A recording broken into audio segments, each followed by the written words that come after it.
Happy Hour 1FM.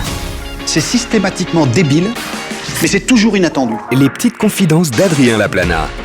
Doux est son regard, réconfortante est sa voix, c'est un chocolat chaud humain. Voici Adrien Laplana et ses petites confidences. Eh oui, tout le monde, c'est Squeezie, ça me fait plaisir. Non, évidemment, c'est pas Squeezie, je déconne, c'est Norman.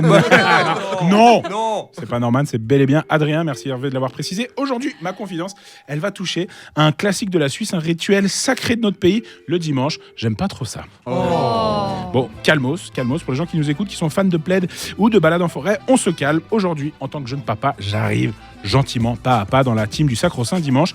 Mais il y a une époque dans ma vie où le dimanche, c'était une pure angoisse. Bon, déjà, mettons-nous d'accord sur un truc. Le dimanche en Suisse, c'est un film post-apocalyptique. D'accord ? Et surtout quand tu vis en ville. Parce que quand tu es en campagne, ça ne change pas particulièrement du reste de la semaine. À vue, du lundi au dimanche, c'est Walking Dead. Personne dans les rues. Il n'y a personne dans les rues. De temps en temps, tu as un animal mort par terre, normal. Et par chance, si tu croises quelqu'un, c'est le paysan du coin qui, quand il parle, il est plus proche du zombie que de l'humain. Bonjour Christian. Pareillement, merci, bonne journée. Sur manque de vie, j'ai toujours trouvé ça troublant. Surtout, tu vois, moi, dès que j'ai commencé à faire la fête, c'était un peu bizarre. Parce que le dimanche, il a une particularité. Je ne sais pas si vous savez, mais en fait, il a la particularité, la singularité d'être le lendemain du samedi. Ouais. Hein, et le lendemain d'un samedi, à cet âge, c'est une gueule de bois et les remords de la veille que tu traînes avec toi. Et perso, pour pas me coller une balle dans le buffet, j'avais besoin de voir du monde, moi, le dimanche. J'avais besoin d'éliminer tout ce que j'avais vécu. Mais alors, des fois, j'allais dans la rue, tu vois, et puis je commençais à crier « Il y a quelqu'un ! Il y a quelqu'un ! S'il vous plaît, quelqu'un !» « Ouais, ferme ta gueule !»« Oui, mais bon, je veux voir quelqu'un !» C'était dur. Et comme j'ai dit en introduction, je commence seulement à comprendre pourquoi le dimanche, c'est si cool. En Suisse, c'est une véritable institution. Les repas en famille, les balades, un temps où tout le monde va au ralenti. C'est ça qu'on aime bien le dimanche. Ouais. Et c'est vrai qu'on a besoin de ça ici en Suisse, tu vois, parce que le reste de la semaine, on est vraiment sur un équivalent de New York City. Hein, on va à 2000, c'est vraiment c'est la fast life, quoi. Hein, vraiment.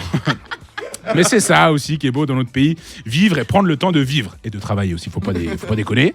Les dimanches suisses ont vraiment une saveur particulière. Si on s'amusait un peu, par exemple, à les comparer à ceux de Paris, hein, c'est une autre ambiance. À Paris, tu peux aller faire des courses normales le dimanche.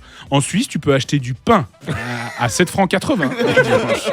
À Paris, si tu veux aller voir le dimanche un spectacle, tu peux. En Suisse, tu peux toujours te gratter. À Paris, statistiquement, il y a suffisamment de personnes sans famille de ton âge que tu peux aller voir le dimanche. En Suisse, tu peux aller à la messe pour ça. Avec les petits vieux qui n'ont plus de famille, du coup. À Paris, tu peux organiser les Jeux Olympiques 2024 en enchaînant les scandales et les mauvaises décisions. En Suisse... Bon, en vrai, là, j'ai rien. Je voulais juste leur envoyer un tag gratuit. Ça n'a absolument rien à voir. Dans vos dents.